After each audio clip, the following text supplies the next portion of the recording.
Assalamualaikum warahmatullahi wabarakatuh. Bismillahirrahmanirrahim.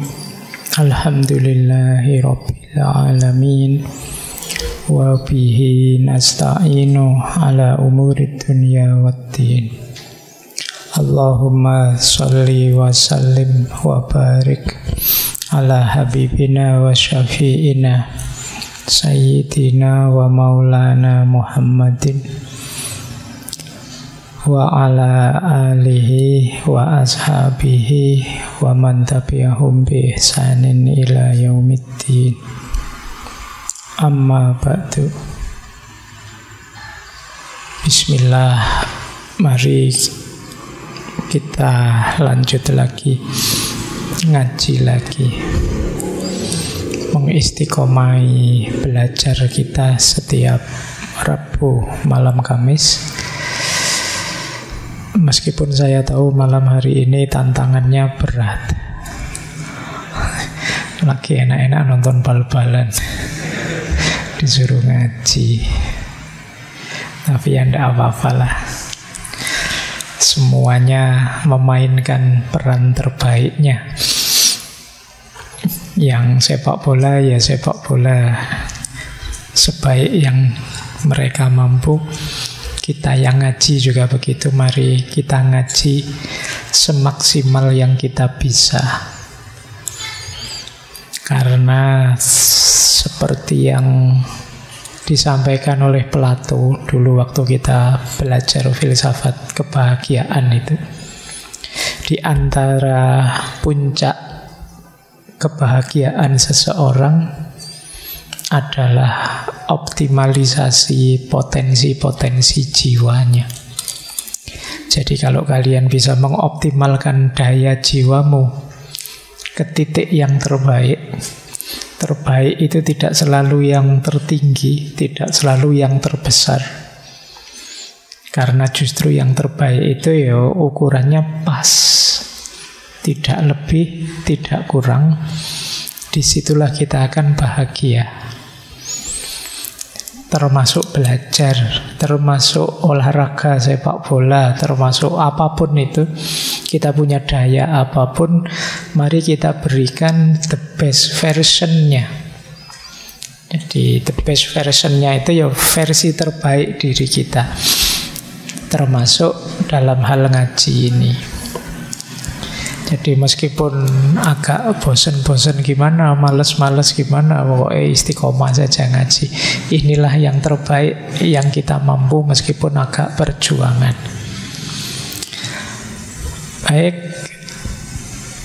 yang tentang Plato tadi boleh dicek di ketika dulu kita ngaji filsafat kebahagiaannya Plato. Dan gagasan itu disetujui nanti oleh Al-Farabi juga ketika beliau menulis kitab Tahsilus Sa'adah. Juga sudah ada ngajinya, jadi tinggal teman-teman rujuk kembali. Sudah diterbitkan juga jadi buku, cuma kan kalau buku harus beli. Kalau rekamannya mungkin teman-teman sudah download atau tinggal mengulang.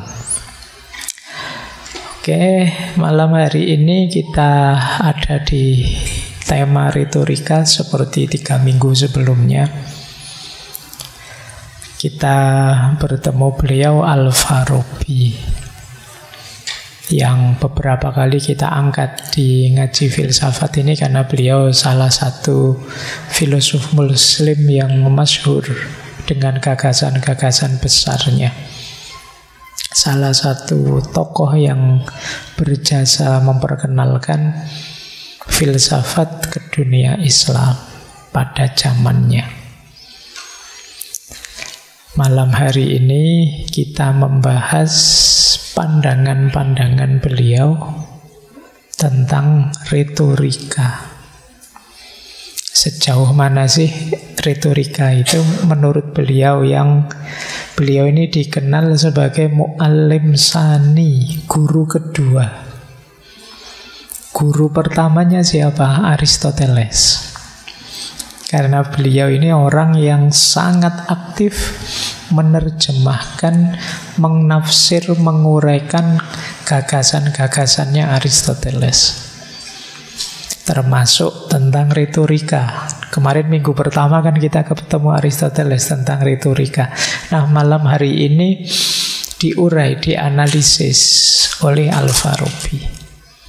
Jadi kita lihat ya bagaimana cara beliau memperkenalkan retorika ke dunia Islam. Ya meskipun Islam sendiri, kalau teman-teman melihat bagaimana kemarin apa itu retorika, cirinya dan lain sebagainya, kemarin saya sebut kita punya ilmu balaghah. Kita juga punya prinsip-prinsip komunikasi. Kalau kemarin Aristoteles ada logos, ethos, pathos. Al-Quran juga punya beberapa prinsip komunikasi penyampaian kebenaran. Dulu kita juga pernah ngaji yang judulnya, kalau tidak salah, etika komunikasi. Di situ sedikit saya singgung bagaimana retorika berkomunikasi ideal menurut Al-Quran. Semoga teman-teman masih ingat ya. Tapi kalau yang baru-baru mungkin belum pernah ngecek. Jadi kalau di Al-Quran itu disebut komunikasi ideal itu cirinya 6. Yang pertama, qaulan sadida. Yang kedua, qaulan baligho. Yang ketiga, qaulan karima. Yang keempat, qaulan ma'rufah. Yang kelima, qaulan layyinah. Yang keenam, qaulan maisura. Apa loh Pak isi bolak-balik ngomong saya tentang itu. Jadi qaulan sadida itu yang pertama, yaitu yang disampaikan harus benar. Kalau yang disampaikan tidak benar, sesopan apapun, sebaik apapun, selembut apapun, ya nilainya tetap negatif. Ngomongnya lembut sekali, tapi isinya gimana kalau kamu saya pukuli saja? Gimana kalau kamu saya tusuk sekarang? Ya isinya bukan sesuatu yang benar. Jadi tetap harus tentu qaulan sadida, kebenaran. Yang kedua, qaulan baligho. Qaulan baligho itu kata-kata yang balik, yang nyampe. Ini kalau di Aristoteles kemarin pathos. Kalau saya ngomong yang sedih-sedih, kamu ikut merasakan kesedihannya. Itu namanya balik. Saya menyampaikan apa masuk dalam dirimu, itu namanya balik. Jadi ngomong ya harus balik. Jangan sampai kita cuma dapat capeknya yang diajak ngomong, hah? Apa? Nggak nyambung, itu namanya ndak balik. Yang ketiga, qaulan karima. Pakailah kata-kata yang mulia demi kemuliaan dirimu yang ngomong maupun memuliakan orang yang kamu ajak bicara. Meskipun kosakatamu yang jorok-jorok banyak, kamu canggih mesuh misalnya, kalau memang tidak mendesak, jangan pakai kata-kata yang jelek, pakai kata-kata yang mulia. Biar itu tadi ya, memuliakan yang bicara dan yang diajak bicara. Setelah itu ada qaulan ma'rufah. Qaulan ma'rufah itu kata-kata yang baik. Ma'ruf itu baik sesuai adat budaya, tradisi, kesepakatan, norma-norma di situ. Itu namanya ma'ruf. Oh kalau di sini, kalau ketemu yang lebih tua salaman ya cium tangan terus baru ngomong. Jangan tiba-tiba langsung ngomong misalnya. Terus pakai kata-kata penghormatan. Menghormati itu kalimat ini loh, kata ini loh kalau di sini itu. Ada nyuwun sewunya, ada apanya, ini namanya ma'ruf. Jangan yang menyakiti hati, jangan yang membuat orang benci dan lain sebagainya, namanya ndak ma'ruf. Jadi yang kontekstual, beradab sesuai tempatnya. Kemudian sudah 4 ya, kurang 2. Ada qaulal layyina. Qaulal layyina itu kata-kata yang lemah lembut. Jadi kenapa harus layyina? Layyina lebih persuasif. Kalau kata-katanya kasar, menyerang, menjatuhkan, itu nilai persuasinya rendah. Jarang orang terus jadi terpikat untuk ikut kata-kata orang yang pakai kalimat kasar, keras, menyerang, menjatuhkan. Bahkan kata qaulal layyin ini kalau dalam Al-Quran kan antara lain diperintahkan oleh Allah kepada Nabi Musa untuk menemui Fir'aun dengan qaulal layyina tadi. Meskipun kaliber levelnya orang yang ditemui itu Fir'aun, Allah menyuruhnya pakai qaulal layyina, lemah lembut. Karena memang niatnya mengajak pada kebaikan. Dulu pernah saya ceritakan juga itu kan tentang yang lemah lembut ini. Kisahnya Harun al-Rasyid, terinspirasi oleh ceritanya Nabi Musa dan Fir'aun tadi. Jadi satu ketika tiba-tiba ada seorang sufi yang mencegat Harun al-Rasyid di tengah jalan. Jadi Harun al-Rasyid ini suka jalan-jalan belusuan. Tiba-tiba di tengah jalan dicegat oleh seorang sufi. Yang sufi ini bilang, "Wahai Harun al-Rasyid, saya akan mengkritikmu, tapi ini agak tajam, agak keras. Kamu harus siap mendengarkan." Terus jawabannya Harun al-Rasyid, "Enggak, saya enggak mau mendengarkan." "Loh gimana, kamu kok enggak mau mendengarkan kritik itu gimana? Kamu harus siap meskipun ini menyakitkan." "Enggak, kalau kamu niat mau mengkritik dengan menyakiti, dengan kalimat yang keras, yang tidak lembut, saya enggak mau." Kenapa begitu? Wong Allah saja menyuruh Nabi Musa menemui Fir'aun dengan qaulal layyina. Dan insya Allah saya tidak lebih buruk dari Fir'aun, dan engkau tidak lebih baik dari Musa. Nah, itu kisahnya Harun al-Rasyid.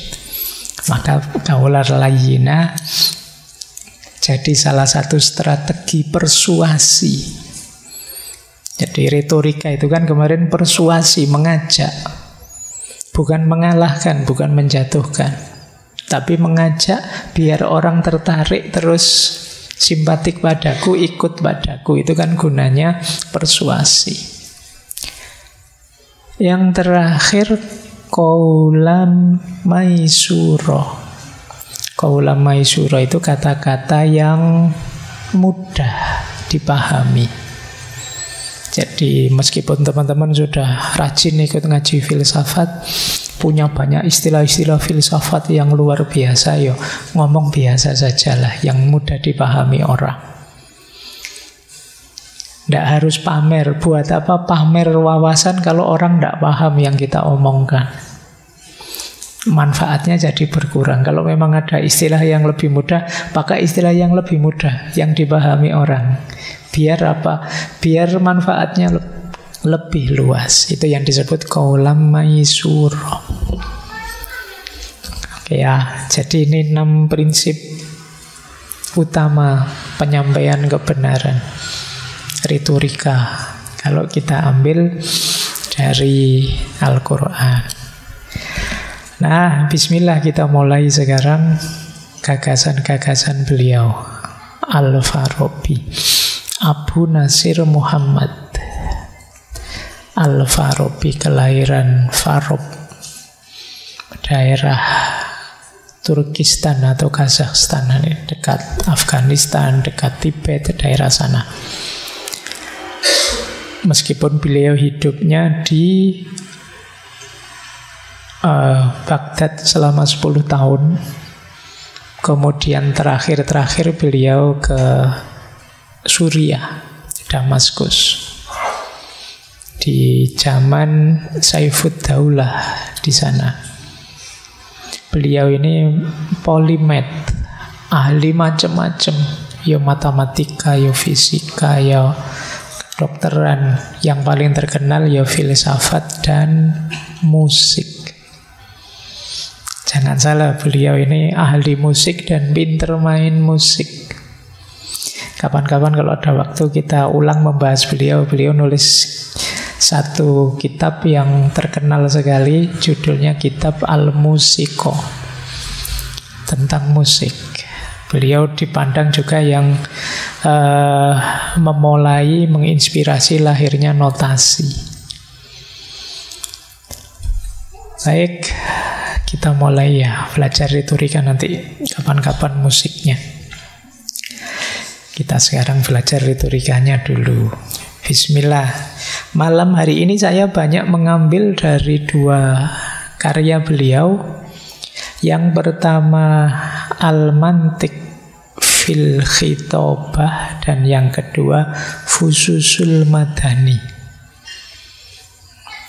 Jadi yang pertama memang tentang khitabah, tentang retorika, cara menyampaikan kebenaran.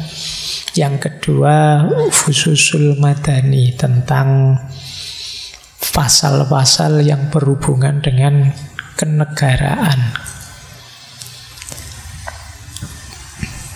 Baik, kita mulai ya. Bismillah. Yang pertama dari Al-Mantiq fil Khitabah, beliau menyebut retorika itu seni dalam berkomunikasi, yaitu satu teknik silogistik yang bertujuan melakukan persuasi. Jadi kenapa silogistik? Ya karena sifatnya deduktif, melalui olah pikiran.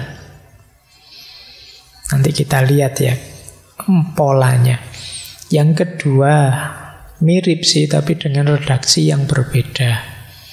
Ini orang pinter itu biasanya seperti ini. Barangnya sama, cuma beliau bisa definisi di buku ini begini, di buku itu berbeda, tapi sebenarnya maksudnya sama. Di Fususul Madani beliau menggunakan definisi kemampuan untuk bicara kepada orang lain melalui pernyataan-pernyataan yang sangat baik dalam meyakinkan tentang setiap hal yang mungkin disukai atau dihindari. Praktisi yang berbudi luhur dari kemampuan ini menggunakannya untuk hal-hal yang baik, sedangkan mereka yang licik menggunakannya untuk hal-hal yang jahat. Jadi berarti mirip dengan kemarin ya kita ketemu Quintilianus yang bilang ya kuncinya di orangnya. Betapapun retorika itu alatnya. Kalau orangnya baik, dengan alat retorika, ya retorika tadi jadi jembatannya kebaikan. Kalau orangnya jahat, pinter retorika, ya retorikanya jadi alat untuk kejahatan. Jadi itulah kadang-kadang kita sering terjebak, tertipu dengan retorika yang tinggi, padahal isinya negatif. Nah, itu kecanggihannya retorika. Padahal ini negatif loh ya, tapi kok disampaikan secara luar biasa positif. Itu yang bisa begitu retorika. Jadi maka penting kalau di Plato disebutkan ya, kalau begitu retorika ini penting kita kuasai, karena dia ini alat yang bisa jadi jembatannya kebijaksanaan, meskipun oleh orang sofis pada zamannya Plato dipakai untuk jembatannya keburukan. Apalagi orang buruk yang tidak sadar kalau dia buruk. Oh, itu lebih bahaya lagi, karena dia mesti mati-matian menggunakan retorikanya untuk membela kebenarannya. Setiap orang merasa sebenarnya diam-diam bahwa aku itu benar, aku itu baik. Jarang orang itu yang terang-terangan secara sadar ngaku bahwa saya itu tidak baik, saya itu tidak benar. Kalau ada orang ngomong begitu, itu biasanya belakangnya dikasih tapi. Ya, saya memang bukan orang baik, Pak, tapi mesti ada itunya. Jarang orang ngaku secara murni bahwa saya itu memang banyak kelirunya, banyak salahnya, banyak dosanya. Kalian selalu ngambil tapi. Itu biasanya dipakai untuk menyebut ciri-ciri bahwa sebenarnya hampir semua orang itu punya watak egois. Akulah yang paling baik, akulah yang paling benar, akulah yang paling penting. Dan itu kan kelihatan hari ini di mana-mana, apalagi era-era menjelang bulan depan tanggal 14 itu. Oh, semuanya mengklaim dirinya. Ya enggak apa-apa. Saatnya kita gembira berpesta. Meskipun harus ngerti hakikinya seperti apa. Persis seperti sepak bola itu. Menurut kalian sepak bola itu kesehatan ataukah permainan saja, ataukah pertandingan, ataukah apa? Komoditas ekonomi, ataukah apa? Ini kan ada banyak aspeknya. Kalian harus bisa menempatkan aspek-aspek ini secara pas. Ini konteksnya apa? Ini siaknya apa? Kita membahas ini dari perspektif mana, sudut pandang apa, harus pas. Karena begitu meleset, ya kayak misalnya sepak bola, sudah berjuang mati-matian, itu permainan saja kok. Itu kan cuma olahraga, kalah berapapun tidak apa-apa, yang penting sehat misalnya. Sehat gimana, kakinya sampai patah, sampai jungkir balik gitu misalnya. Tapi kan memang ada unsur sehatnya, ada unsur permainannya, ada unsur pertandingannya, ada unsur komoditasnya. Nah, mungkin ya bulan depan pemilu itu mungkin juga gitu kan, kita menyebutnya pesta. Ada yang bilang itu hakiki untuk hidup bernegara, itu demokrasi, itu ada banyak aspeknya. Pinter-pinter kita menemukan makna dan konteksnya. Di situ baru terus kita bisa diskusi. Karena kadang orang campur, cara memahaminya jadi satu. Ada yang bilang, alah wong ini kan pesta demokrasi Pak. Yang namanya pesta ya seneng-seneng saja lah Pak, kita ngopi-ngopi, minum-minum.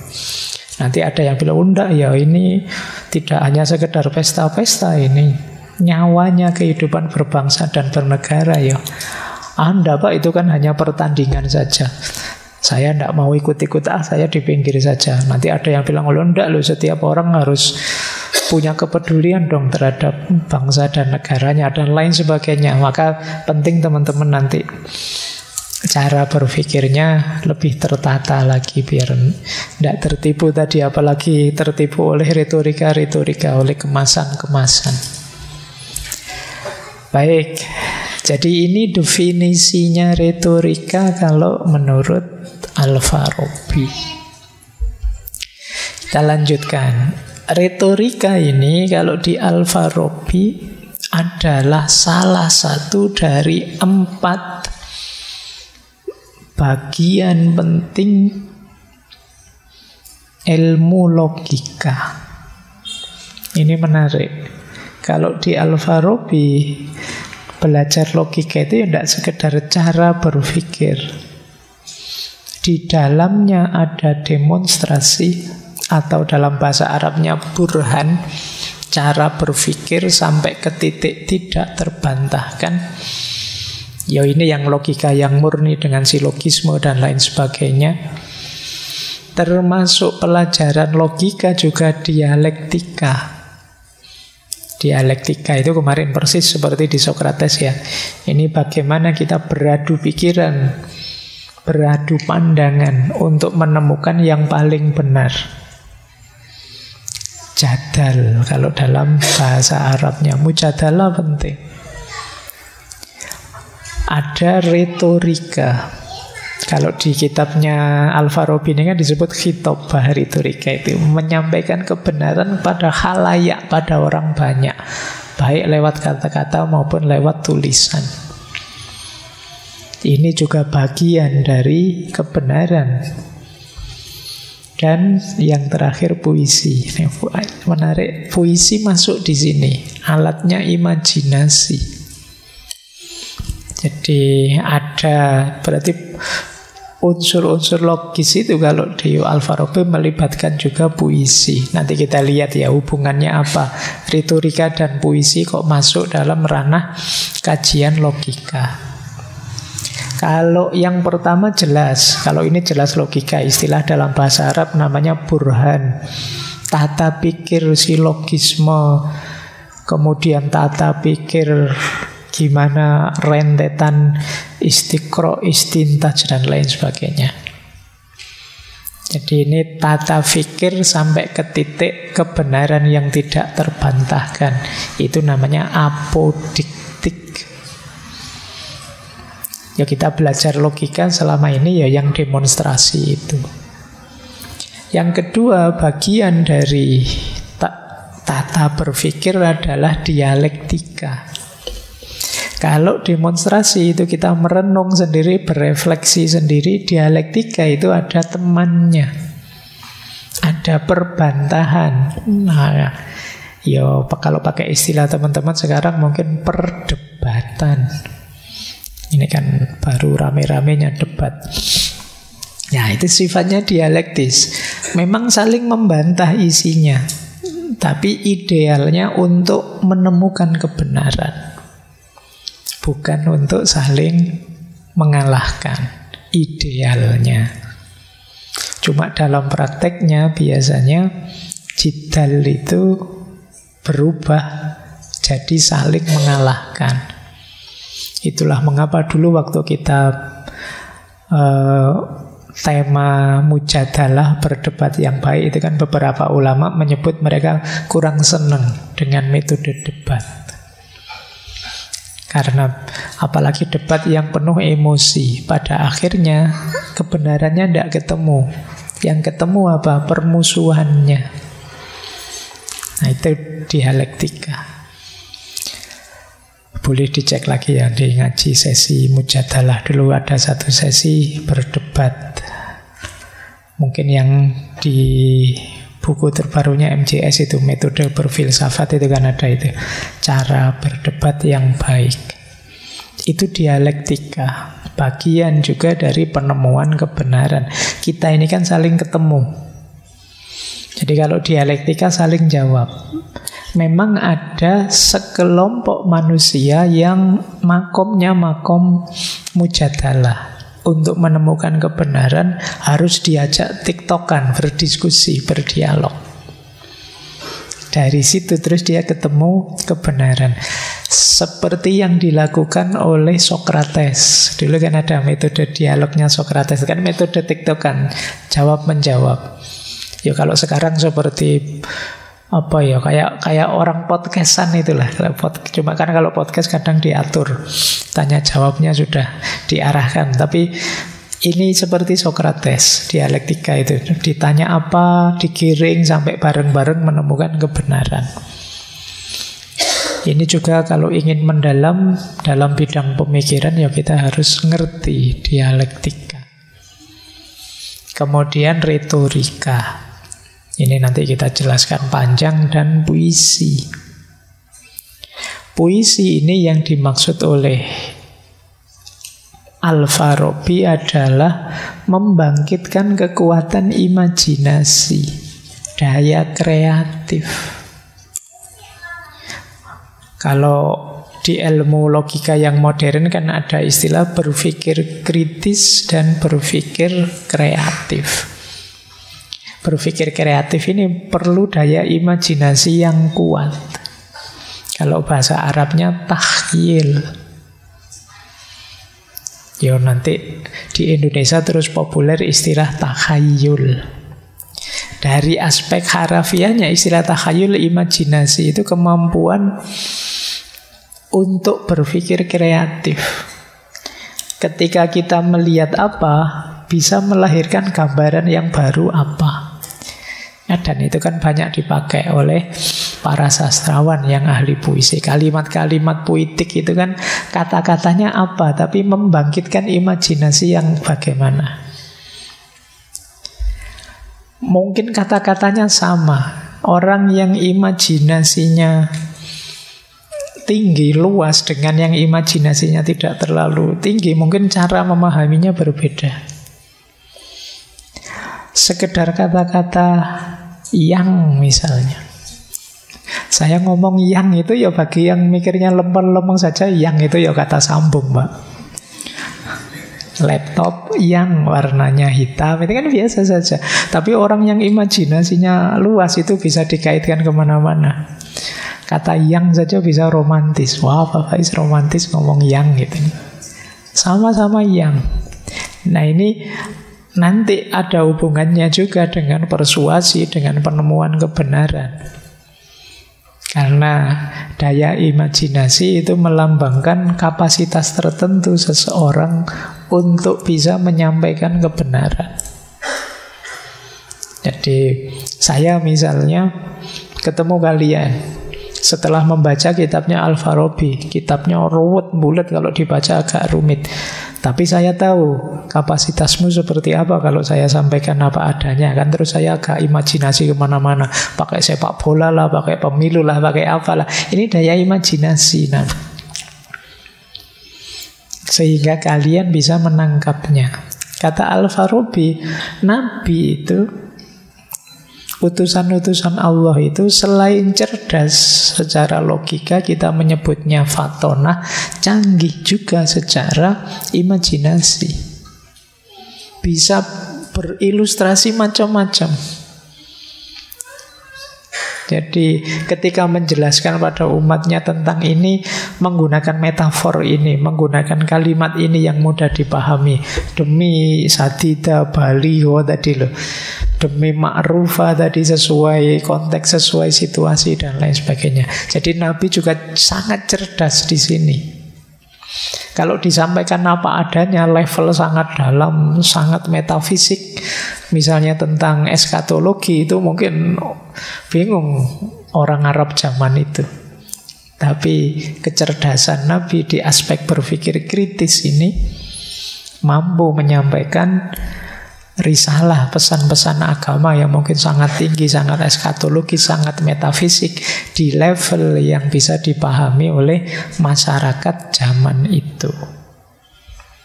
Jadi teman-teman yang belajar logika, belajar cara berpikir, kalau mengikuti Al-Farabi, tidak hanya canggih berdemonstrasi pikiran, tapi juga mampu berdialektika, berbantahan, canggih juga berretorika, menyampaikan secara pas, secara baik, sehingga pesannya tidak tereduksi, terdistorsi, dan mampu juga berimajinasi, berpikir puitik. Oke, jadi ini 4 alat utama kalau dalam retorikanya Al-Farabi. Nah, itu ada kalimat menarik. Mungkin teman-teman ingin bertanya, apa sih hubungannya puisi dan persuasi ini? Ada di Fususul Madani. Kata Al-Farabi, keunggulan dalam bangkitnya imajinasi berbeda dengan keunggulan dalam persuasi. Perbedaan keduanya, keunggulan dalam persuasi dimaksud agar pendengar melakukan sesuatu setelah menyetujuinya. Kalau persuasi kan saya menyampaikan sesuatu, sampean setuju. Itu berarti saya sukses mempersuasi. Tapi kalau kebangkitan imajinasi adalah untuk menggugah jiwa pendengarnya, sehingga dia mencari atau melarikan diri dari hal itu, atau memiliki kecenderungan atau kebencian terhadap hal itu, meskipun ia mungkin tidak menyetujuinya. Nah, ini imajinasi. Misalnya saya tidak mengajak kalian untuk misalnya ya kasus Palestina Israel yang di sana ada tragedi kemanusiaan. Saya tidak secara langsung mengajak kalian ayo nyumbang, ayo. Menyumbang itu pahalanya besar loh. Ayo, apa yang bisa kita lakukan? Ayo kita berikan. Ini namanya persuasi. Tapi kalau membangkitkan imajinasi jenis puisi itu, saya cerita saja. Bayangkan di sana sampai hari ini 25.000 lebih korban tewas. Yang anak-anak betapa mengenaskannya. Itu kan terus imajinasi kalian bangkit. Kalian membayangkan, iya ya seandainya seandainya aku punya adik, seandainya itu anakku, seandainya. Ini kemampuan membangkitkan imajinasi namanya. Saya tidak perlu menyuruh, tapi kalian terus, kalau begitu saya ikut nyumbang Pak. Nah, ini kemampuan untuk membangkitkan imajinasi. Kalau persuasi tadi mengajak. Jadi puisi atau kemampuan membangkitkan imajinasi bisa jadi salah satu alat untuk persuasi. Tapi persuasi tidak selalu sifatnya imajinasi. Jadi itulah kenapa nanti ini jadi dua alat yang disandingkan dalam aspek retorika. Baik, ini untuk menjelaskan singkat saja. Saya tidak memperpanjang di sini biar teman-teman tidak tambah puyeng. Tapi ini nanti ada ilmunya sendiri masing-masing, khususnya puisi. Kembali ke retorika. Pentingnya retorika itu apa? Kata Al-Farabi, retorika itu salah satu tugasnya filosof.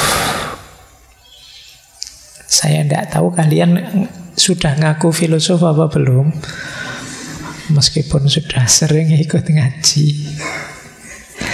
Ya karena Al-Farabi ini berada dalam diskursus wacana kefilsafatan, maka kalimat beliau ini salah satu tugas filosofis, tugasnya para filosof. Tapi sebenarnya tugas siapapun yang mendapat anugerah kebenaran dari Allah.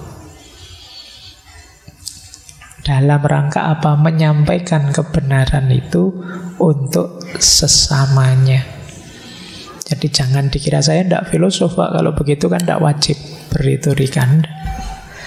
Siapapun yang oleh Allah mendapat anugerah kebenaran, berarti dia juga dapat amanah untuk menyampaikannya. Jadi kalian nambah ilmu harusnya tambah kontributif, tambah baik untuk sesamamu. Itulah mengapa nanti Plato, Aristoteles dan kawan-kawan di konsep etiknya kan punya rumus orang itu tambah pinter harusnya tambah baik. Jadi tidak bisa tidak. Kok ada orang tambah pinter tidak tambah baik, ya kesimpulannya sebenarnya dia belum pinter, ilmunya kurang manfaat. Yang kedua, retorika itu penting untuk membangun konsensus sosial. Jadi di Fususul Madani itu kan sebenarnya Al-Farabi banyak menjelaskan tata hidup sosial, hidup bersama. Yang hidup bersama ini perlu kesepakatan bersama. Kesepakatan bersama ini kan lahir dari kesetujuan bersama. Orang bisa setuju bersama ketika ada yang ngajak. Orang yang ngajak ini penting untuk ahli retorika. Maka pentingnya retorika antara lain membangun konsensus sosial, kesepakatan sosial. Yang ketiga, apa pentingnya retorika? Retorika juga latihan pembentukan watak rasional dalam hidup kita. Orang yang ingin berretorika itu kan otomatis dia berpikir 2 kali lipat. Tidak sekedar sampai di titik saya paham, tapi bagaimana saya menjalankannya, bagaimana saya menyampaikannya. Berarti kalian dilatih agar hidup intuisi rasionalmu. Yang di rumah ini misalnya harus tidur jam 10 malam. Apakah itu yang anak kecil, apa yang mahasiswa, atau yang sudah dewasa? Ngajak tidur anak kecil dengan ngajak tidur mahasiswa, dengan mengajak tidur yang dewasa, itu pasti beda-beda. Kebenaran yang disampaikan sama, yaitu sehatnya tidur jam 10 malam misalnya. Tapi cara mengajak anak kecil, mengajak yang remaja, dengan mengajak yang dewasa bisa beda. Jadi terus kalian berpikirnya kan 3 kali. Oh, untuk adikku yang kecil biar tidur jam 10 malam, enaknya diiming-imingi saja. Kalau tidur jam 10, nanti tak beliin ini, tak beliin itu. Kalau anak kecil tertarik begitu. Kalau untuk yang mahasiswa biar tidur jam 10 malam, enaknya lampunya dimatikan, sinyalnya dimatikan. Turu mesti, sinyalnya mati itu tidak bisa ngapa-ngapain sudah, biar dia tidur. Kalau yang dewasa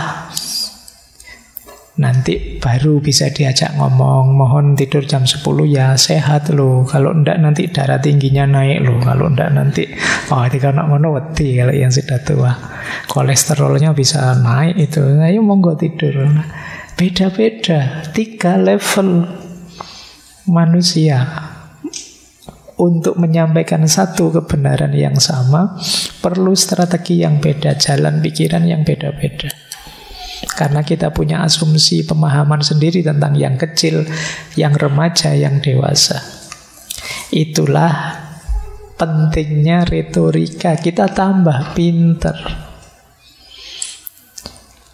Yang keempat, retorika juga melatih keterampilan komunikasi dengan massa, keterampilan ngomong di depan orang.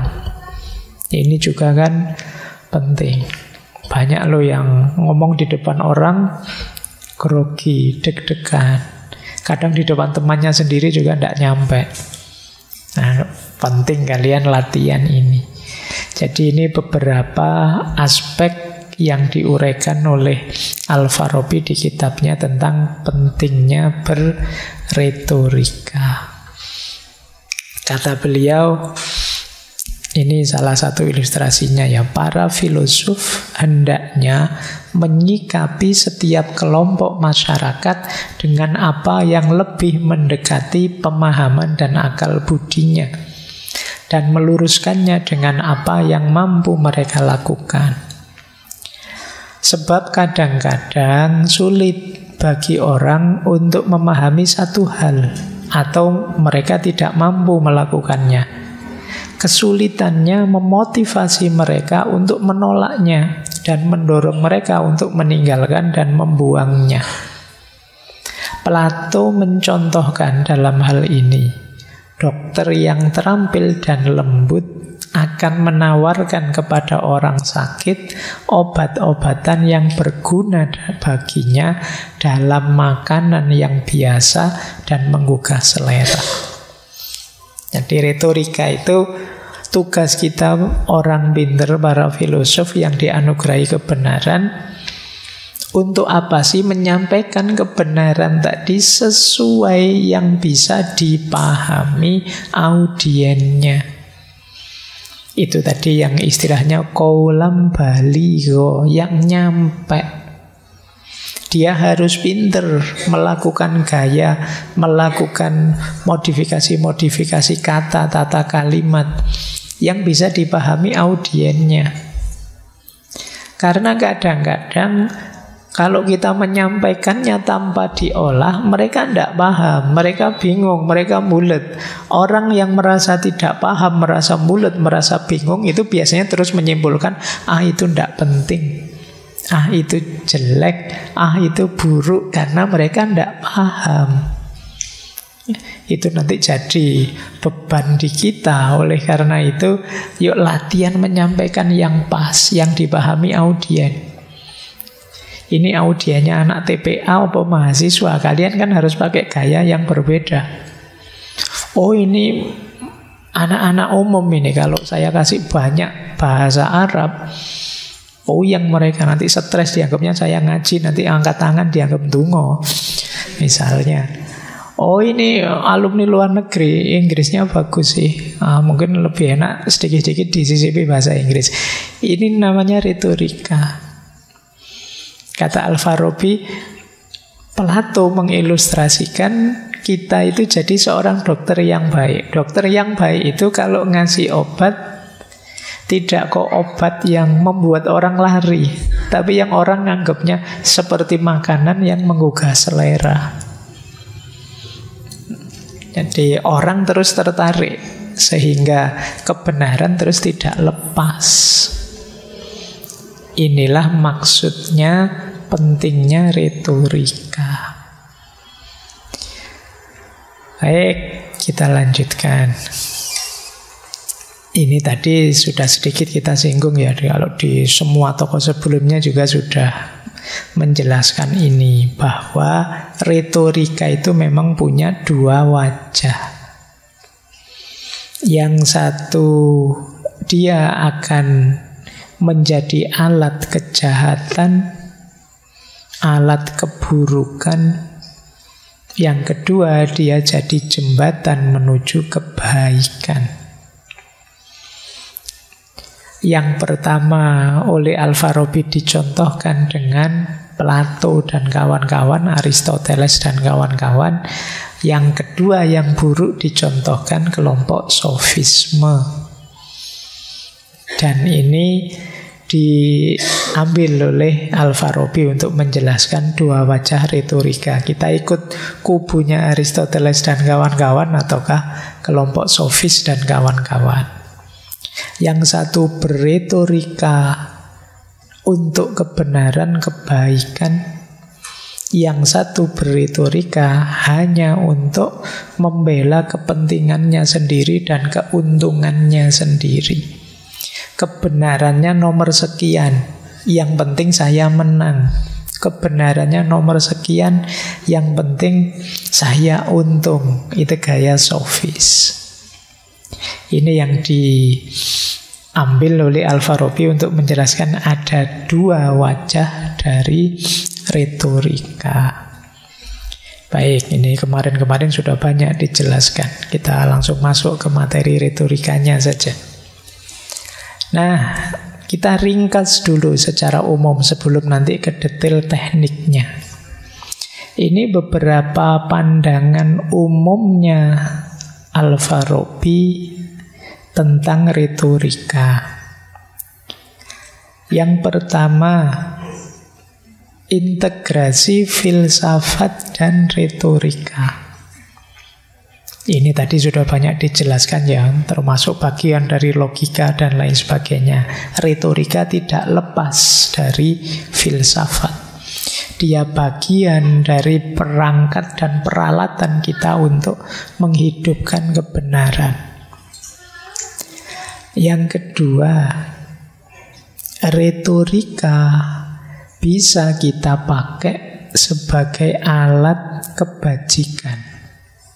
Jadi retorika ini seperti di tangannya Aristoteles dan kawan-kawan yang diidealkan menuntun kita menuju keadilan dan kebijaksanaan. Ini tadi juga sudah dijelaskan.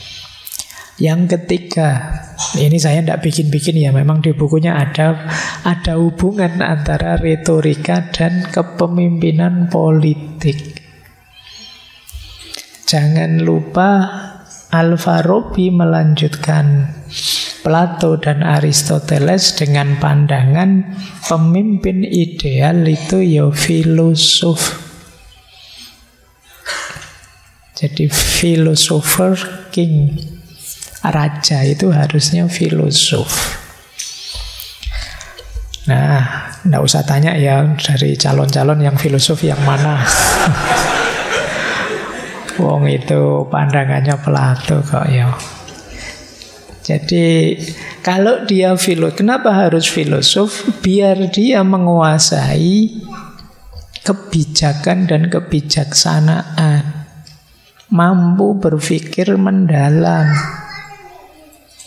Nah, selain itu, dia kan juga punya tanggung jawab menyampaikan segala kebijakan dan kebijaksanaannya kepada masyarakat. Disitulah pentingnya retorika.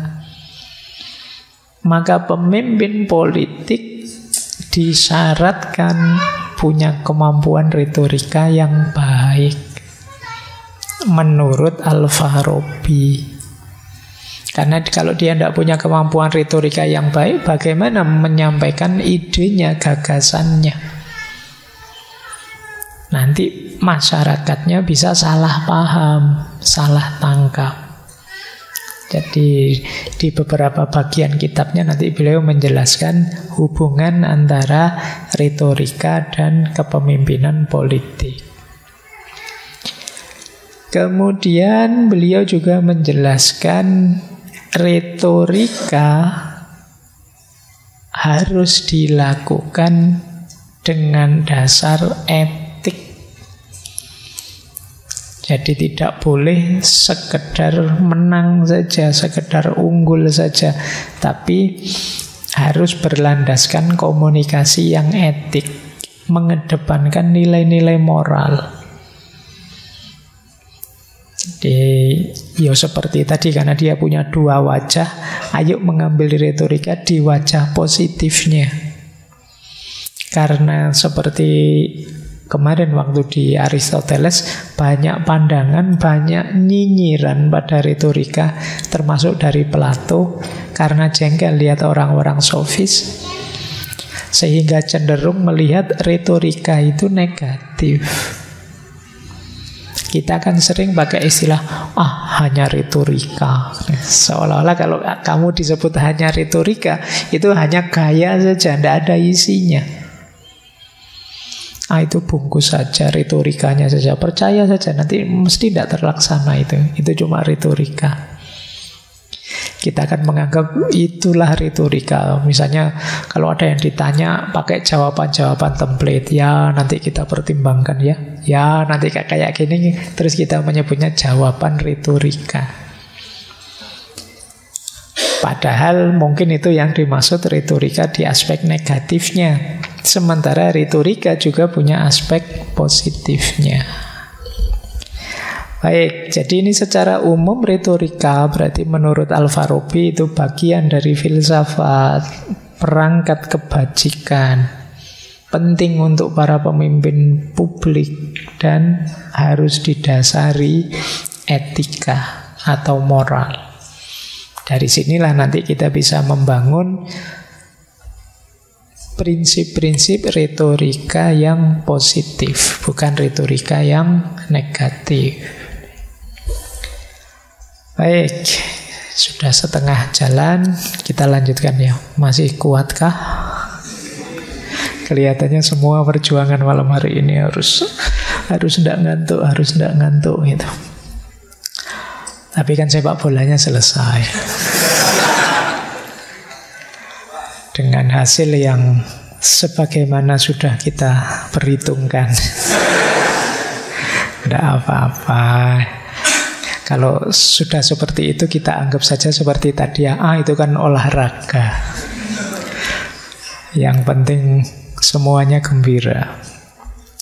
Baik, kita lanjutkan. Jadi ini yang umumnya, pandangan-pandangan umumnya. Sekarang kita masuk ke beberapa teknisnya. Ini boleh teman-teman nanti baca kitabnya, Al-Mantiq fil Khitobah.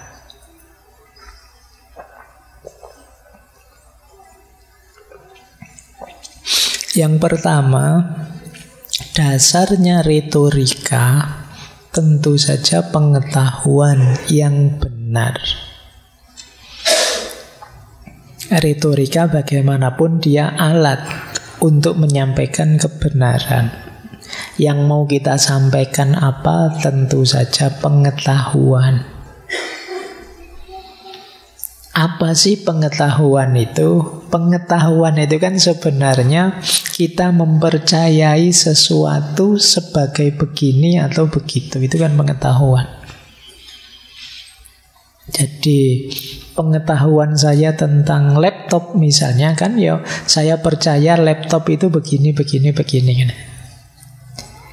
Makanya kalau teman-teman baca buku epistemologi, pengetahuan sering didefinisikan sebagai justified true belief. Kepercayaan yang terbukti kebenarannya.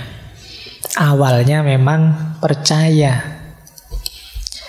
Nah, parameternya pengetahuan itu apa? Ukurannya kita tahu apa belum itu apa? Kata Al-Farabi 2. Penerimaan atau kepuasan hati. Yang bahasa Arabnya qanaah. Jadi kalau kita sudah qanaah itu merasa cukup. Iya, saya ngerti. Iya, saya terima definisi itu. Iya, saya terima maksud itu, teori itu, konsep itu. Itulah pengetahuan. Ketika kita menerima dan puas itu berarti tidak bertanya-tanya lagi. Tidak ragu-ragu, tidak mempertanyakan. Ya, saya setuju, cukup, saya sudah paham. Itu berarti sudah punya pengetahuan kita. Jadi dasarnya retorika itu pengetahuan yang dicirikan oleh penerimaan dan qanaah kita terhadap materi yang kita ketahui. Tapi kata Al-Farabi, yang namanya pengetahuan itu ada 2 jenisnya. Yang pertama keyakinan atau yakin. Yang kedua yang masih asumsi atau dzon. Jadi pengetahuan kita itu jenisnya 2. Ada yang mantap, yakin, ada yang masih dzon. Dzon itu masih kira-kira, namanya asumsi. Cirinya yakin itu apa? Yakin itu kalau menurut kita sudah tidak ada lagi celah kesalahannya. Berarti itu sudah yakin. Karpet ini warnanya hijau. Yakin saya, tenane, jangan-jangan coklat. Enggak Pak, mantap, saya yakin. Siapapun yang bilang selain hijau akan saya bantah.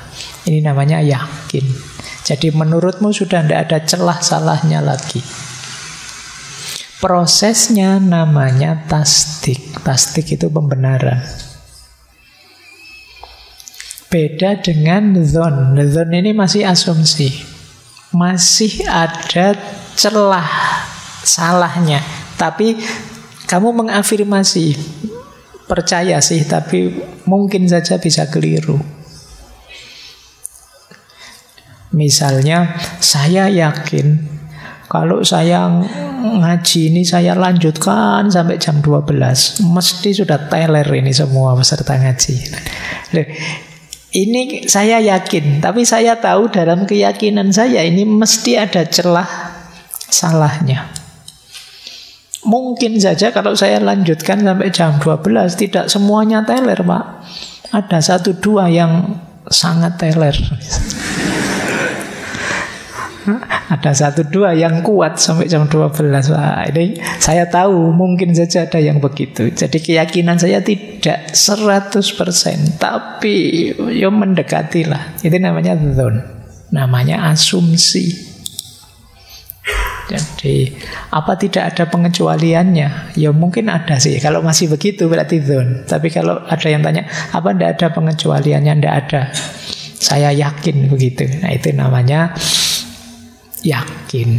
Jadi ada yakin, ada dzon. Jadi kalau kalian dapat informasi apa saja dari siapa saja, coba kamu cek, itu yakin apa dzon? Ada ndak kemungkinan berubah, kemungkinan salah, kemungkinan tidak pas? Kalau masih ada, itu levelnya masih dzon. Jadi ini kalau dalam istilah bahasa Arab itu menarik. Nah, kalau dzon itu lebih mendekati keyakinan. Nanti ada yang 50-50. Kalau 50-50 itu namanya syak. Kalau syak itu ya 50-50 antara ya dan tidak. Itu namanya syak. Ada lagi yang lebih mendekati tidak. Namanya waham. Kalau waham itu kemungkinan besar tidak. Teman-teman ini Pak, kalau ngaji dilanjutkan sampai jam 1 malam, insya Allah siap bertahan kok Pak. Itu mungkin waham. Kemungkinan besar tidak. Mestinya ya teler semua. Nah, jadi itu level keyakinan ya. Ada yakin, ada dzon, ada syak, ada waham. Cuma di sini kita, kalau di kitabnya Al-Farabi ya dibahas yakin dan dzonnya. Jadi yang satu keyakinan, yang satu masih asumsi. Kalau dzon tadi prosesnya namanya persuasi, ikna. Nah, di sini baru main persuasi. Kalau yang pertama tidak perlu dipersuasi, wong sudah mantap, sudah yakin.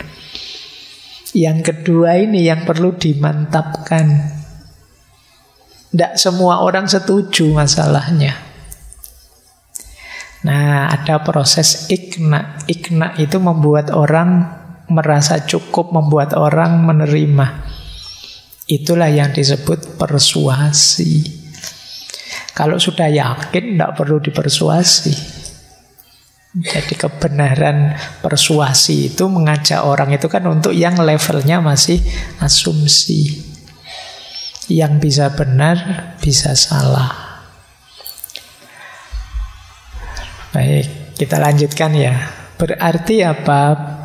Asumsi itu pengetahuan tapi levelnya masih kemungkinan. Sifatnya asumsi kalau di kitabnya Al-Farabi itu opini. Di asumsi itu kan selalu menurutmu, sesuai pandanganmu. Menurut pandangan saya, Indonesia ini sekian puluh tahun ke depan akan jaya. Itu kan menurut saya. Jenisnya kemungkinan, namanya opini. Jadi sesuatu itu levelnya kemungkinan, asumsi dan opini kalau punya dua ciri. Yang pertama apa? Tidak diketahui pastinya, masih perlu diteliti dan ditemukan lagi. Ini berarti masih kemungkinan. Pastinya gimana tidak tahu. Atau yang sifatnya keadaan di masa depan, itu semuanya kemungkinan. Jadi besok kita ada tahun Indonesia Emas 2045. Nah, ini jelas levelnya kemungkinan, asumsi. Jadi kepastiannya ya kita tidak tahu. Jadi asumsi itu ada sesuatu yang tidak pasti, harus diteliti, diuji lagi, atau sesuatu yang masih belum ada, adanya di masa depan. Jadi kalau kita ngomong tentang masa depan, sifatnya pasti opini atau asumsi. Atau kita bicara tentang sesuatu yang kita tidak tahu, masih dikalkulasi dengan akal. Kebenarannya harus diuji lagi. Ini namanya asumsi atau opini. Nah, asumsi atau opini itu lebih berhubungan dengan persepsi kita terhadap realitas, bukan realitas itu sendiri. Jadi kata Al-Farabi begini loh, asumsi atau opini itu misalnya air putih. Air putih menurut saya sangat menyehatkan dan menyegarkan, makanya silahkan diminum.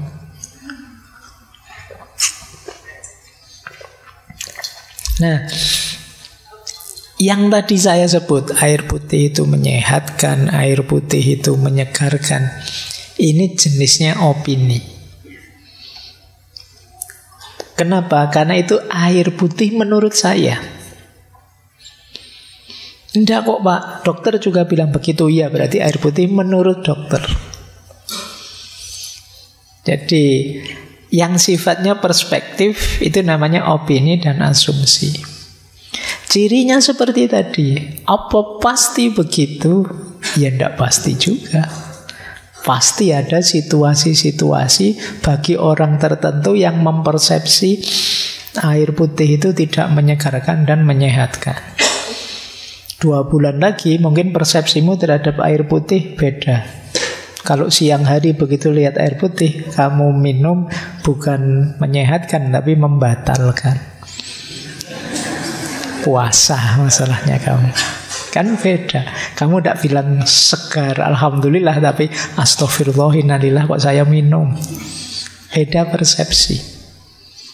Jadi asumsi dan opini itu berhubungan dengan persepsi kita terhadap sesuatu. Baik, dan ini nanti yang tadi saya bilang ya, perlu persuasi. Karena mungkin persepsiku beda dengan persepsimu, saya harus mempersuasi kalian, mengajak kalian setuju dengan pikiran saya. Di situ kita perlu retorika yang pas. Nah, menarik kata beliau terus, kuat atau lemahnya asumsi sebenarnya tergantung pada sanggahannya. Semakin sedikit penyanggahnya, semakin kuat asumsinya. Tapi semakin besar penyanggahnya, semakin lemah. Jadi kalau penyanggahnya sedikit, misalnya saya bilang,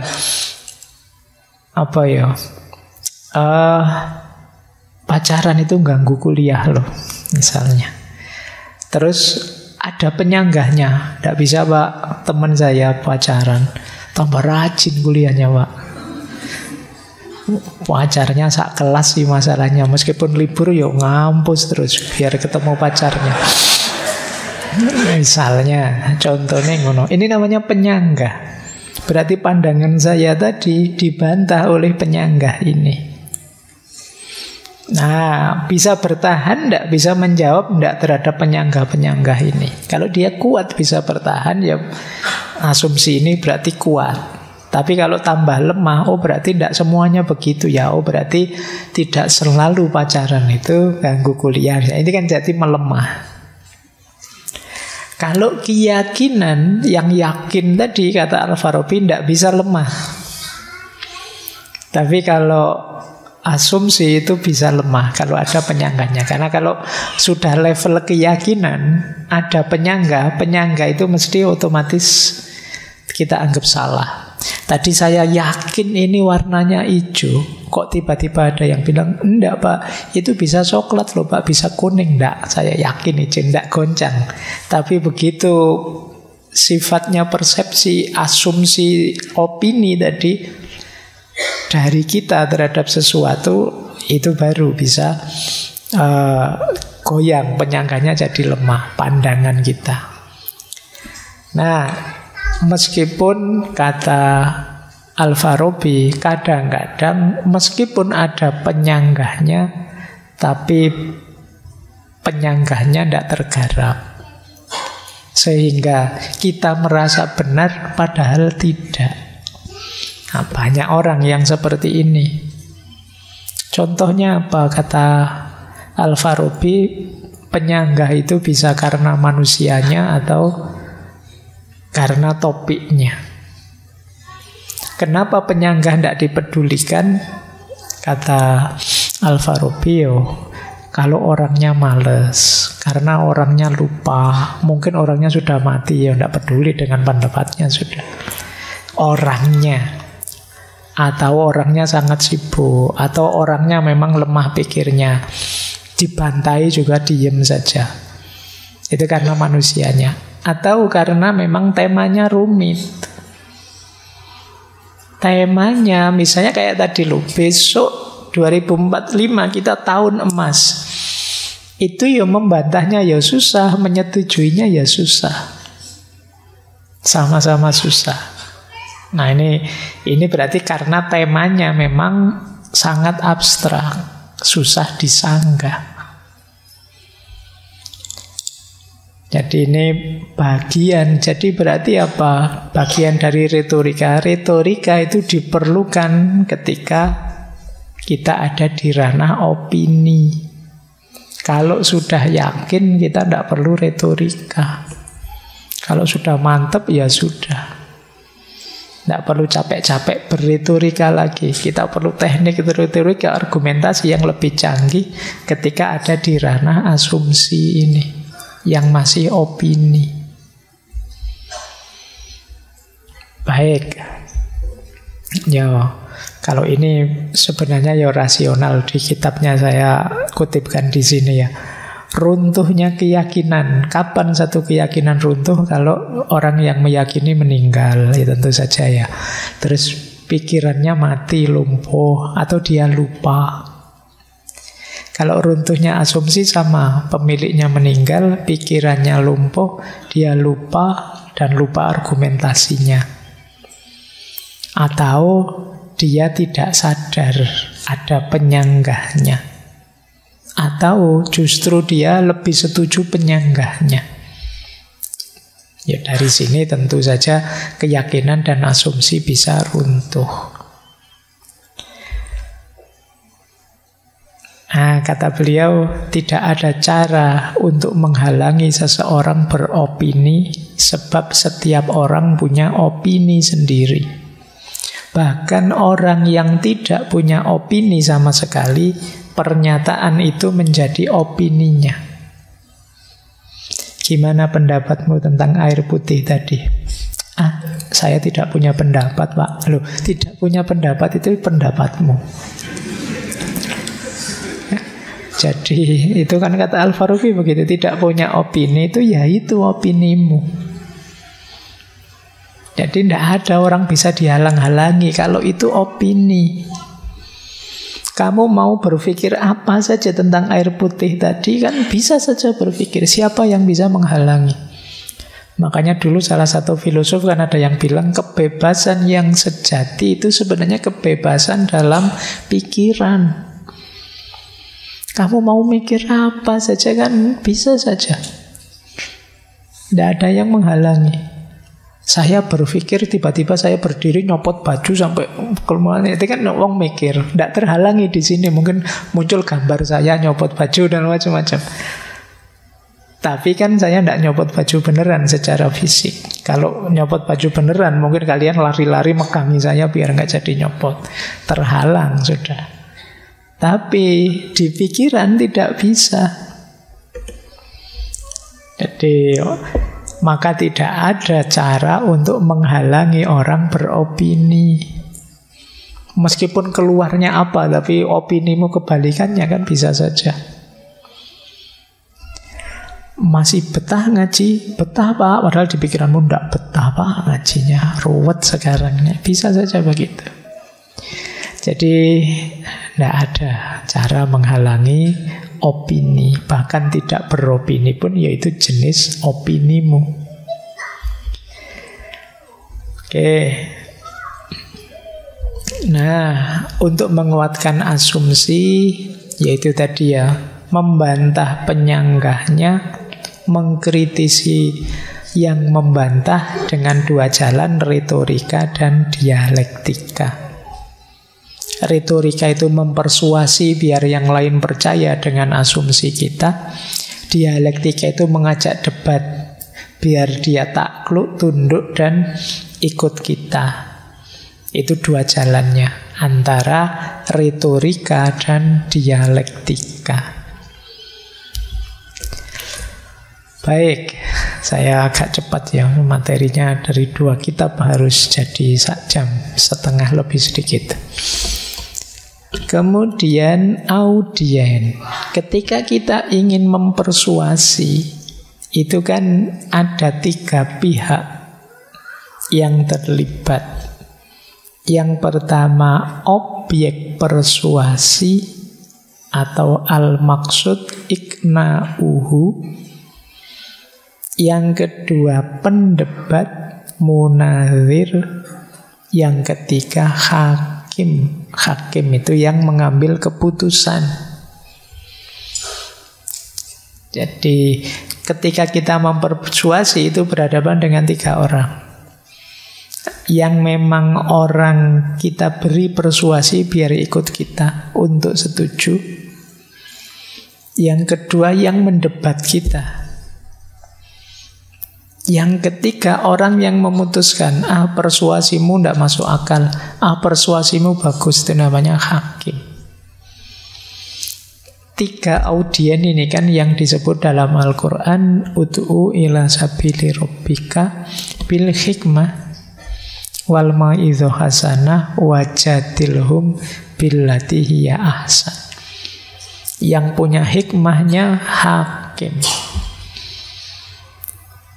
Retorika kita kepada yang kita persuasi, kan itu istilahnya mau'izah hasanah, khitobah tadi, al-maksud iqna'uhu. Tapi nanti ada kelompok yang tidak setuju akan mendebat kita. Disitulah penting wajadilhum billati hiya ahsan. Jadi itulah 3 audiens objeknya persuasi. Orang yang ingin kita buat setuju, orang yang tidak setuju kemudian membantah kita, kemudian orang pinter, seorang filosof hakim yang mampu mencerna, membedakan persuasi-persuasi kita, baik dari pendebat maupun dari kita, mana yang pas, mana yang tidak pas. Ini audiennya. Nah, sekarang baru tekniknya. Kuncinya di sini sebenarnya. Gimana sih cara mempersuasi yang baik? Kalau Al-Farabi di kitab Al-Mantiq fil Khitobah ada setidaknya 12 cara. Yang pertama, analogi atau kias. Yang kedua, entimem. Nanti kita jelaskan. Malam hari ini kita jelaskan 2 saja ya. Analogi dan entimem. Yang 10 kapan-kapan. Karena panjang waktunya tidak akan nyampe. Yang ketiga, menemukan kelebihan diri kita dan kekurangan orang yang mendebat, lawan. Ya tentu saja karena kita ingin menang, unggul, dipercaya, kita harus tahu kelebihan-kelebihan pikiran kita dengan argumentasinya dan apa kelemahan pikiran dan argumentasi pihak lawan. Yang ketiga, gimana caranya kita bisa mempengaruhi emosi orang yang kita beri persuasi. Ini pathos. Jadi gimana caranya kalau kita ingin mereka terharu, ya mereka terharu beneran. Kalau ingin mereka tersentuh, mereka tersentuh. Ini memancing reaksi emosional. Kemudian yang kelima, mendorong persetujuan melalui proposisi-proposisi etiknya. Berarti apa? Mereka setuju untuk melakukan dan menjalankan apa yang kita katakan. Jadi gimana caranya, kata Al-Farabi, orang yang mendengarkan kita itu setuju dengan proposisi etiknya. Karena proposisi etik itu kan yang berhubungan dengan tindakan. Tidak sekedar pemahamannya, kan ada nanti yang paham saja, tapi ya tidak mau mengikuti kita. Maka mari kita buat mereka mendukung proposisi etik kita bahwa menjalankan ini, melakukan itu seperti yang kita sarankan itu baik. Ada lagi strategi retorika dengan cara membesarkan atau mengecilkan nilai sesuatu.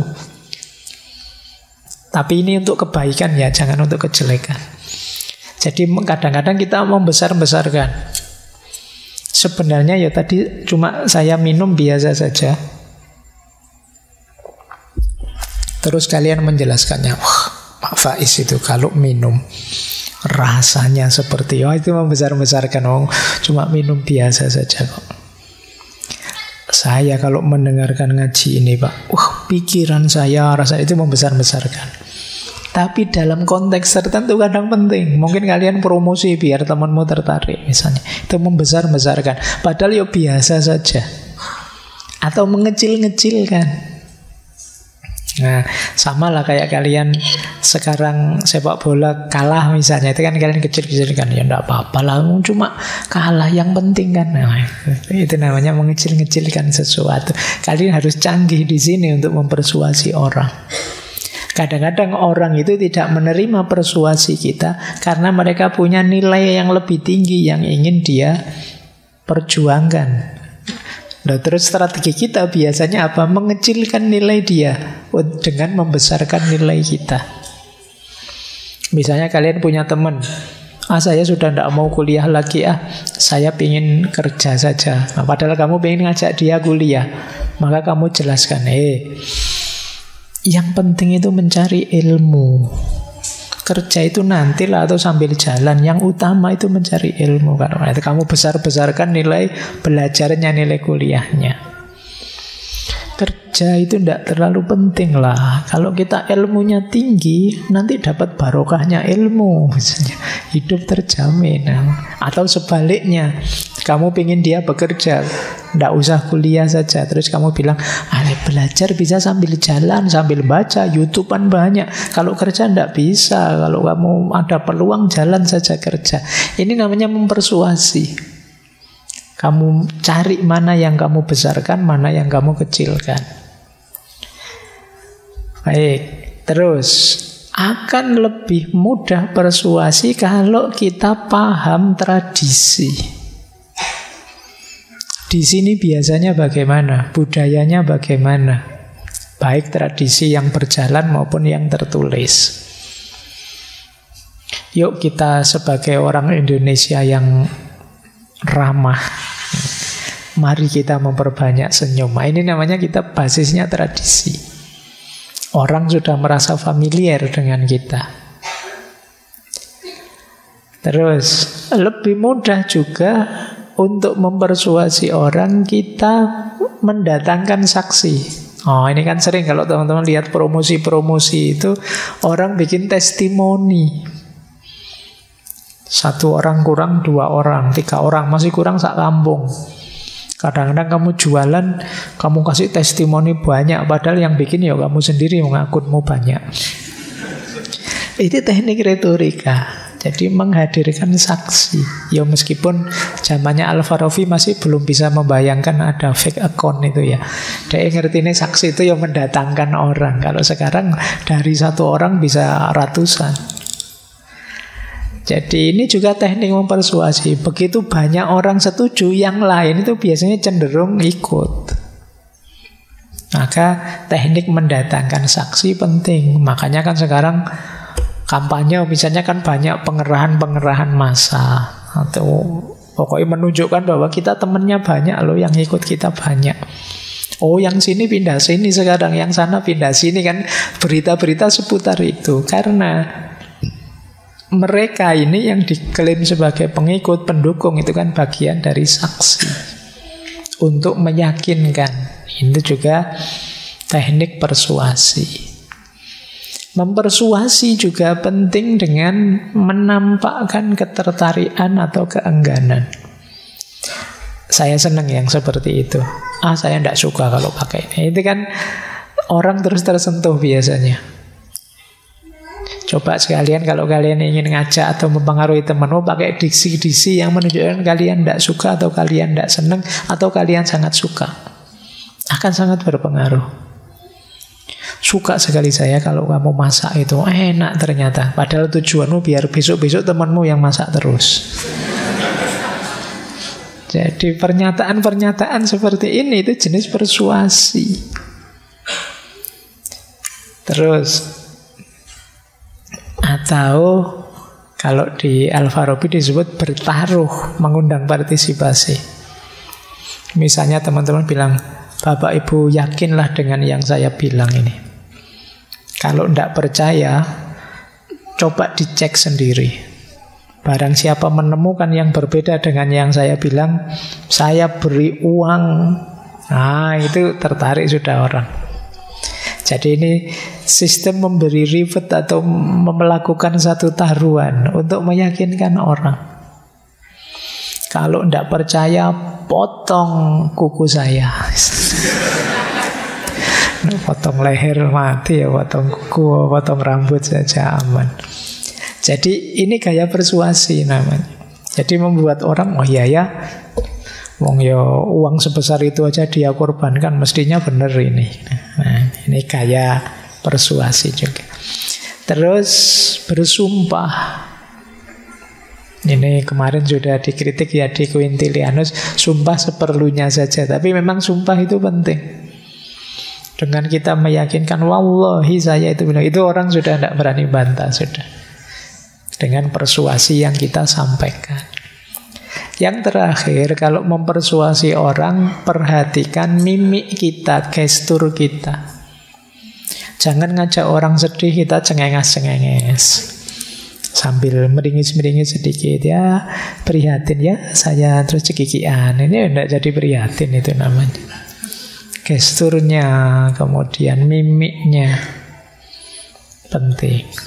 Jadi ini 12 teknik untuk kita mempersuasi orang, menarik orang sehingga menerima asumsi kita tadi, apa yang kita sampaikan tadi.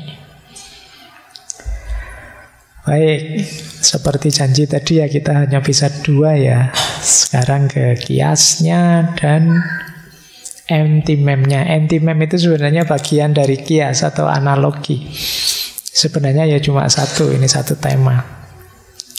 Kias, teman-teman mestinya ngerti lah ya kias. Bagaimana memahami sesuatu dengan dasar sesuatu yang lain. Ini banyak dibahas, kemarin di Aristoteles dibahas, di Al-Farabi juga dibahas. Model analogi. Kalau teman-teman belajar kias, ini ada banyak sekali jenisnya kias. Beberapa yang sering dipakai dalam pemikiran, khususnya keagamaan, itu jenis kias-kias itu. Misalnya ada, kalau ini untuk metafisika, namanya kiasul ghaib ala syahid. Jadi mengkiaskan yang ghaib dengan dasar yang syahid. Misalnya begini loh, kias ghaib ala syahid itu, kita pahami yang tidak ada dari yang adanya. Ini kan kalau kita memahami adanya Allah dari tertibnya alam semesta, ini namanya kias ghaib ala syahid. Jadi memahami yang ghaib dengan dasar yang syahid. Melihat kalian misalnya wajahnya lesu, bolak-balik angop, menguap, kemudian terus saya simpulkan, kamu kemarin melekan ya. Nah itu dari mana Pak kok tahu melekan? Dari syahidnya yang kelihatan. Kamu lesu, kamu bolak-balik menguap, matamu merah. Nah ini namanya kias ghaib ala syahid. Kamu selingkuh ya? Buktinya apa? Apa kamu ada fotonya? Enggak sih, tapi dari tabiatmu, gayamu ngomong, dari HP yang sekarang kamu kunci, dari ini namanya kias ghaib ala syahid. Jadi membuktikan yang tidak kelihatan dari yang kelihatan. Ini kalau dalam agama sering dipakai. Kenapa? Ya banyak sekali isi keimanan kita itu hal-hal yang metafisik, tidak terjangkau secara fisik. Untuk memahaminya dari syahidnya. Dalam hidup sehari-hari pun sering kita pakai. Misalnya untuk memahami bahwa kamu cinta beneran padaku, dilihat dari faktanya. Faktanya kamu sering sekali stalking, lihat Facebookku, lihat Instagramku, sering WhatsApp yang tidak jelas maunya, kemudian sering tiba-tiba tidak dimintai tolong kok menawarkan diri menolong, kayak gini namanya syahidnya. Jadi dengan melihat faktanya disimpulkan dalamnya yang tidak kelihatan. Nah, ini juga jenis kias. Penting untuk kita memahami sebelum menyampaikannya. Yang kedua ada analogi atau kias aula atau adna. Aula itu membandingkan dengan yang lebih tinggi, kalau adna dengan yang lebih rendah. Aula itu gini misalnya contohnya. Misalnya Al-Quran bilang, wala takul lahuma uffin. Jangan berkata pada dua orang tuamu uff. Kalau begitu mukul orang tua tidak apa-apa ya Pak. Kan yang tidak boleh bilang uff saja. Loh enggak, mukul itu lebih tinggi levelnya daripada uff. Ini namanya kias aula. Jadi kias ke yang lebih tingginya. Sama kayak kalian bilang wala taqrabuz zina. Oh, kan Al-Quran cuma melarang saya mendekati zina, berarti zinanya sendiri tidak apa-apa. Ya enggak, itu memahaminya bisa pakai aula. Pakai aula itu wong yo di level mendekati saja tidak boleh, apalagi zinanya. Nah, itu kias aula dan adna.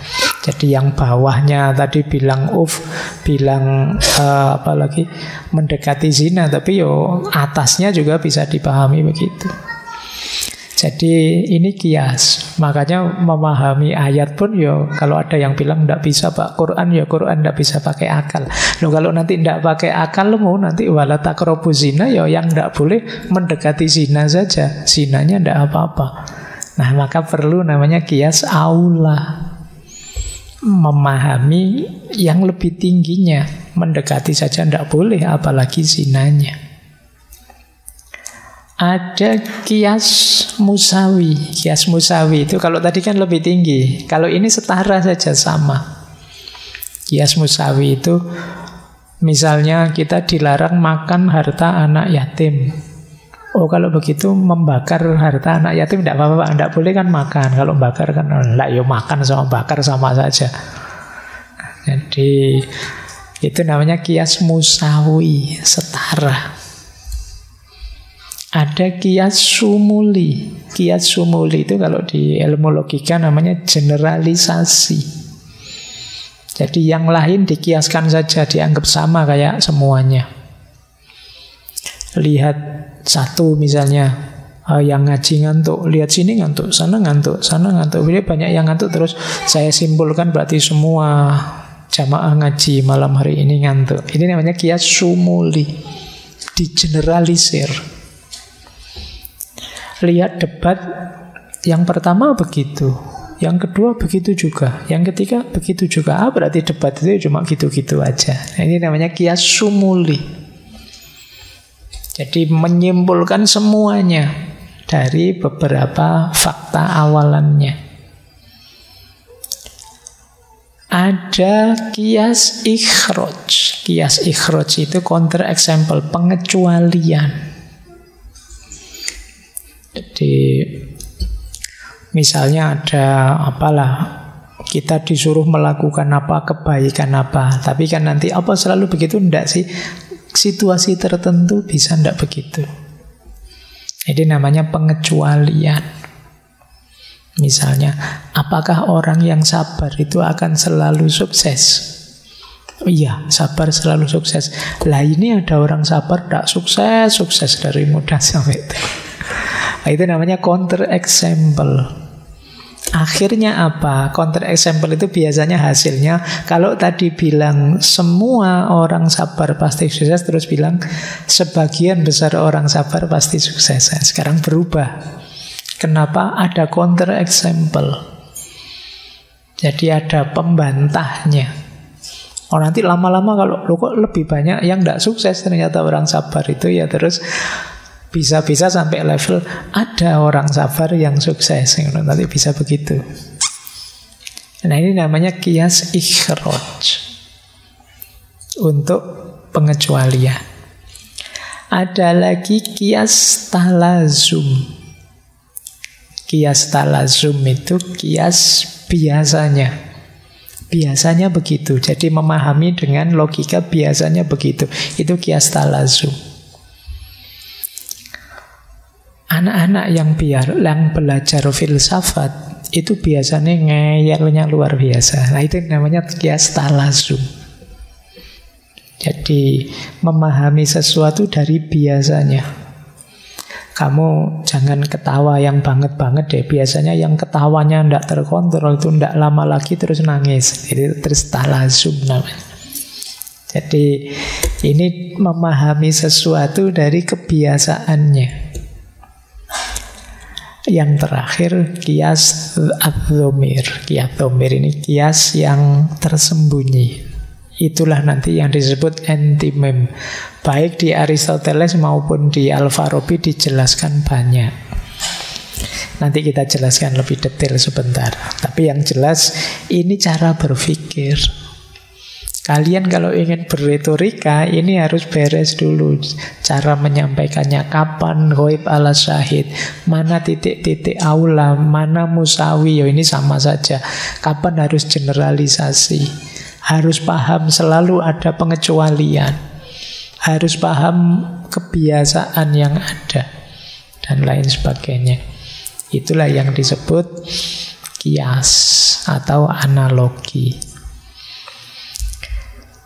Lanjut, ini tadi loh yang disebut antimem.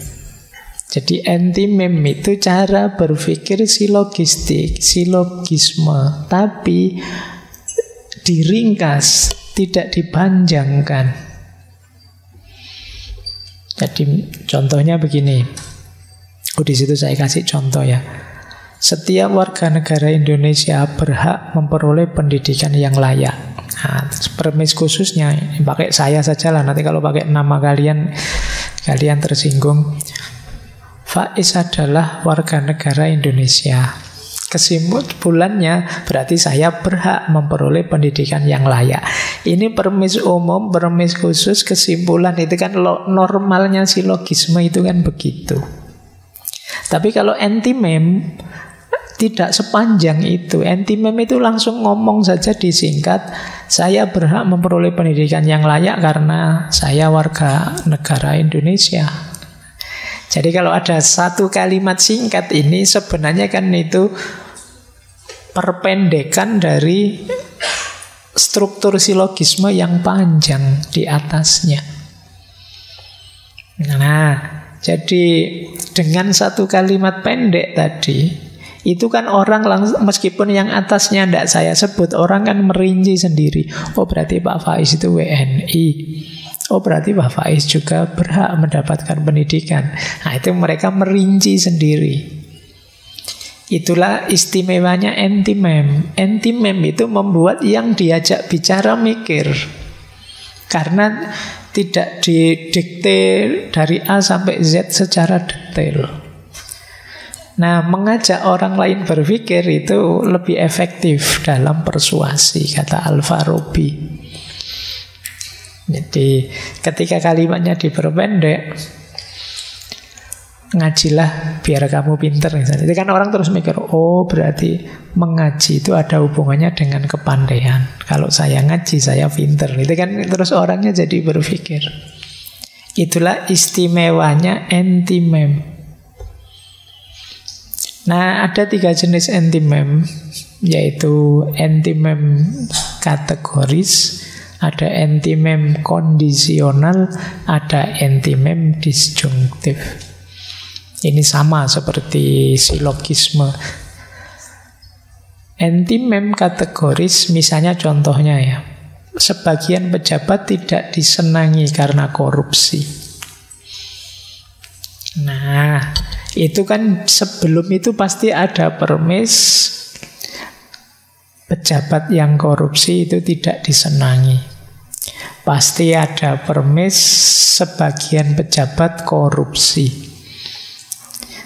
Digabung jadi sebagian pejabat tidak disenangi karena korupsi. Jadi, oh berarti ada ya pejabat yang korupsi itu. Nah, itu kan orangnya terus mikir begitu. Oke. Sebagian kampanye ada yang melanggar dan diurus oleh Bawaslu misalnya kan, terus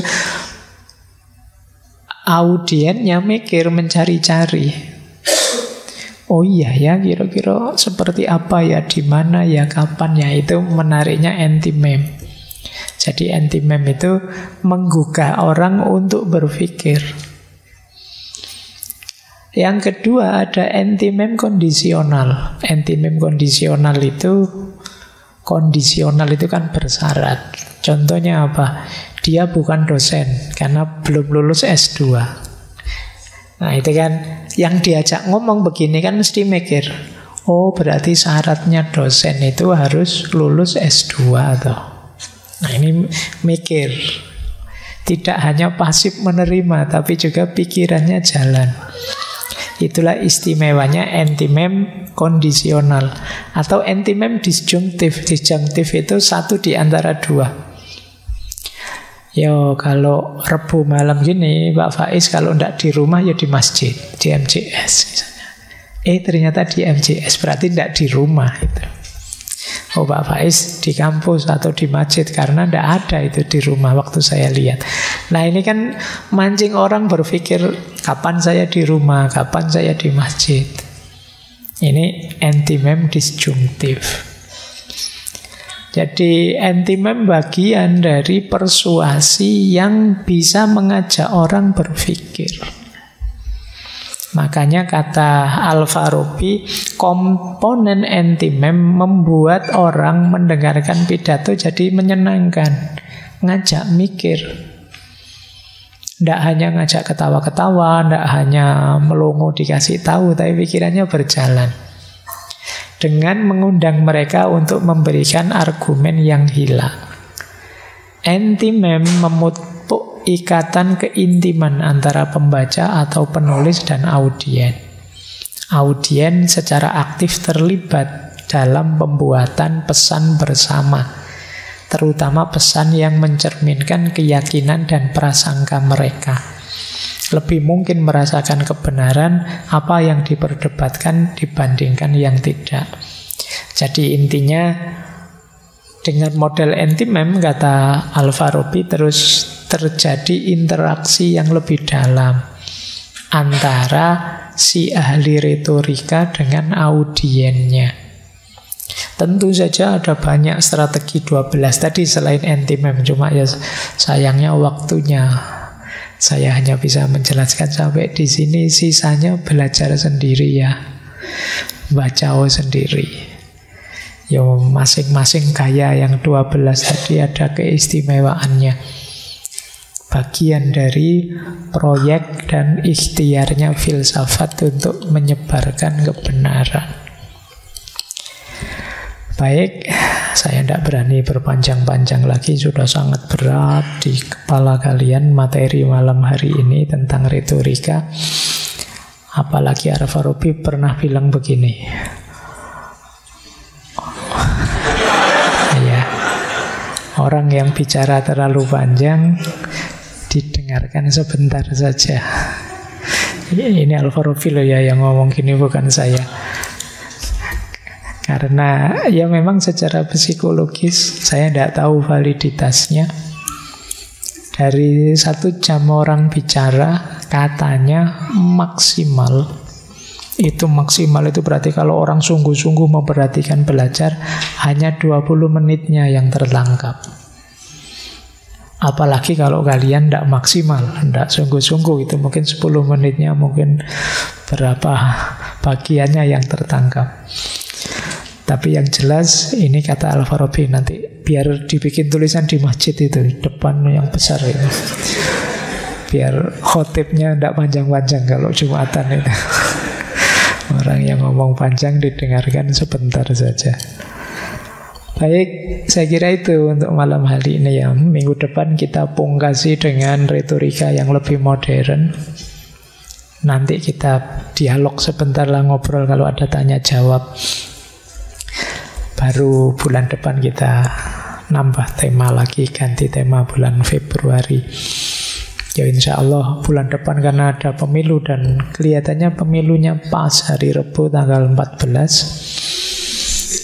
Yuk kita libur lah ya. Saya umumkan dulu ya, waktu pemilu tetap kita off libur.